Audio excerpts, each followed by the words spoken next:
Bulletin में सबसे पहले इस वक्त की बड़ी खबर पर नजर डालेंगे, जो कि भोपाल से हमें मिल रही है। भोपाल से खबर है जहां कृषि विभाग अभियान चलाएगा। ये बड़ी खबर भोपाल से आपको हम बता रहे हैं, जहां कृषि विभाग अभियान चलाने जा रहा है। नकली खाद, बीज और कीटनाशक विक्रेताओं के खिलाफ इस अभियान के तहत कार्रवाई की जाएगी। 15 से 30 नवंबर के बीच ये अभियान चलाया जाएगा। तो कृषि मंत्री सचिन यादव ने ये निर्देश दिए हैं, अधिकारियों को निर्देश दिए जा चुके हैं। 15 से 30 नवंबर के बीच ये अभियान चलाया जाएगा। इसके लिए जांच दल भी गठित किया जाएगा और जांच दल कार्रवाई करेगा।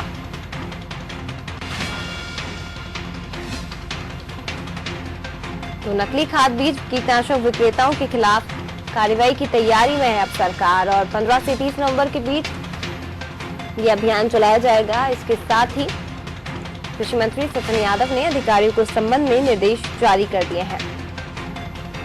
तो सभी विक्रेताओं से सैंपलिंग और टेस्टिंग कर कार्रवाई की जाएगी। और सीधे विशेष संवाददाता वैभव गुप्ता का रुख करेंगे, जो कि लाइव हमारे साथ इस खबर पर जानकारी देने के लिए जुड़े हुए हैं। वैभव जी, इस पहल की सराहना भी की जा सकती है, क्योंकि अभी तक शुद्ध से युद्ध के लिए अभियान चलाया जा रहा था। हमने देखा था मिलावटखोरों के खिलाफ जिस तरह से कांग्रेस सरकार सख्त नजर आ रही थी। अब इसी कड़ी में, क्योंकि कई मामले, कई मुद्दे हमने ऐसे देखे हैं कि जो किसान होते हैं, व्यापारी से परेशान होते हैं, नकली खाद बीज जिसके कारण उनकी फसल खराब हो जाती है, और इनके खिलाफ भी एक्शन लेना बहुत जरूरी हो गया। और ये बहुत सराहनीय कदम सरकार का माना जा सकता है इस दिशा में, अगर ये सफलतापूर्वक ये काम होता है तो।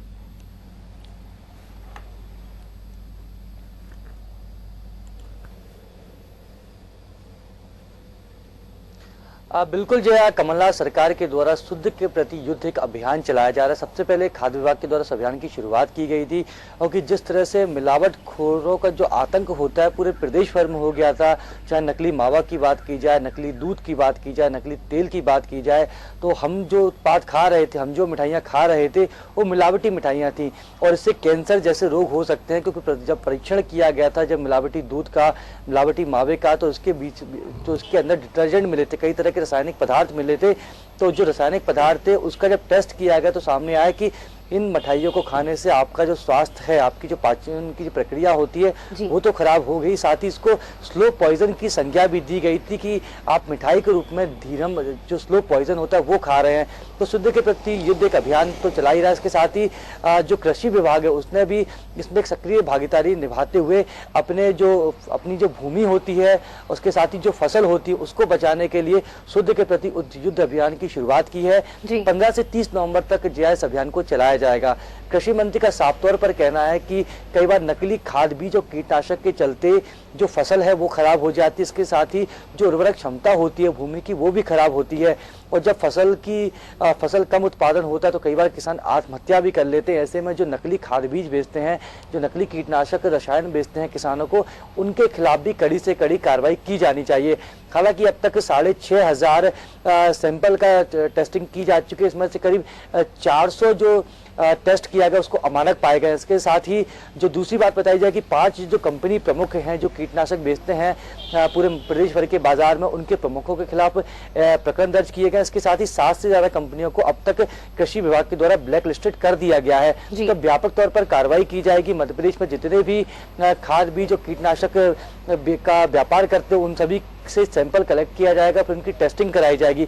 अगर वो अमानक पाए जाते हैं तो उनके खिलाफ कड़ी से कड़ी कार्रवाई करने की बात भी कृषि मंत्री सचिन यादव कह चुके हैं। इसके साथ ही सचिन यादव ने कहा कि हर जिले में एक स्पेशल जांच दल का गठन किया जाएगा, जो सभी उत्पादों की जांच करेगा, और जो भी ऐसे तरह के उत्पाद बेच रहा है, जो भी किसानों के साथ धोखाधड़ी कर रहा है, उसके खिलाफ कड़ी से कड़ी कार्रवाई करने की बात भी कृषि मंत्री ने कही है।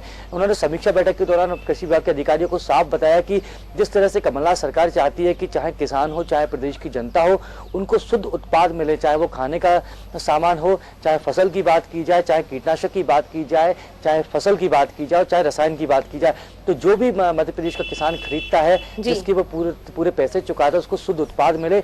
इसको लेकर अब एक अभियान चलाया जाएगा, और इस अभियान के दौरान जो भी अमानक खाद बीज बेचता हुआ पाया जाएगा, जो है उसके खिलाफ कड़ी से कड़ी कार्रवाई करने की बात कृषि मंत्री सचिन यादव ने कही है। बिल्कुल वैभव जी, क्योंकि 15 से 30 नवंबर की तारीख तय की गई है कि इस दिन में यह अभियान चलाया जाएगा, लेकिन क्या 15 से 30 नवंबर तक ये अभियान चलाया जाएगा, उसके बाद फिर व्यापक स्तर पर इस अभियान को आगे बढ़ाया जाएगा, ऐसा कुछ भी जानकारी मिल पा रही है, या फिर जो समय सीमा तय की गई है इसी समय सीमा में ये अभियान चलेगा?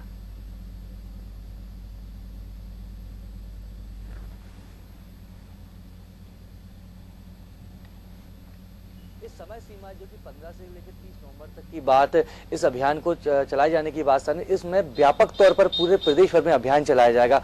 और जब ये 30 नवंबर की तारीख के बाद जितने भी सैंपल पाए जाएंगे उसकी जांच की जाएगी। जांच में जो भी अमानक पाया जाएगा, जो उत्पाद बेचने वाले व्यापारी हैं जो इस कृषि क्षेत्र में लंबे समय से व्यापार कर रहे हैं जया, उनके खिलाफ कड़ी से कड़ी कार्रवाई की जाएगी।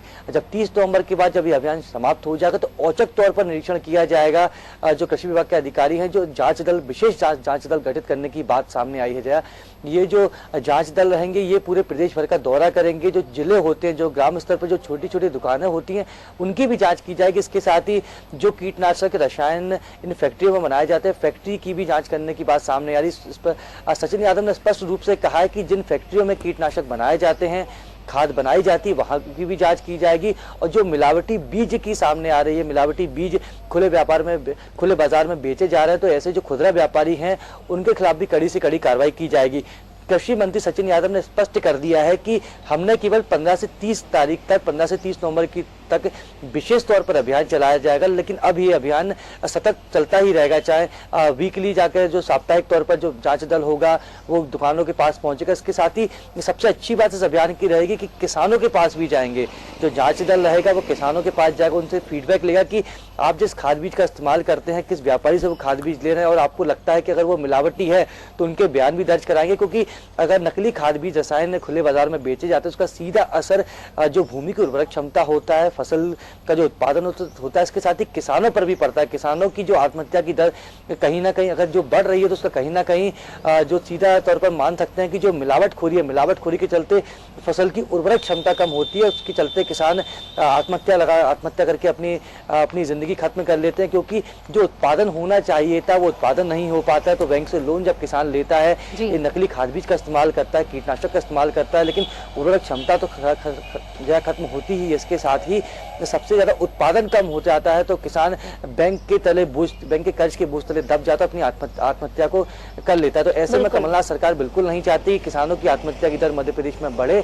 तो आत्महत्या की दर पर लगाम लगाने के लिए और किसानों को शुद्ध चीजें देने के लिए, चाहे कीटनाशक हो, खाद हो, बीज हो, ये सभी खुले बाजार में उपलब्ध कराने के लिए अभियान चलाया जा रहा है। बिल्कुल, बहुत शुक्रिया आपका जानकारी देने के लिए वैभव जी। हालांकि अभियान चलाया जा रहा है, लेकिन शुद्ध से युद्ध अभियान भी व्यापक स्तर पर चलाया गया। बड़ी सफलता उस अभियान में कांग्रेस सरकार को मिल रही है और अब किसानों के हित में भी यह फैसला लिया गया है और किसानों को मिलावटी सामान ना मिले, मिलावटी खाद बीज ना मिले, इसको लेकर भी इस दिशा में बड़ा कदम कांग्रेस सरकार ने, कमलनाथ सरकार ने उठाया है।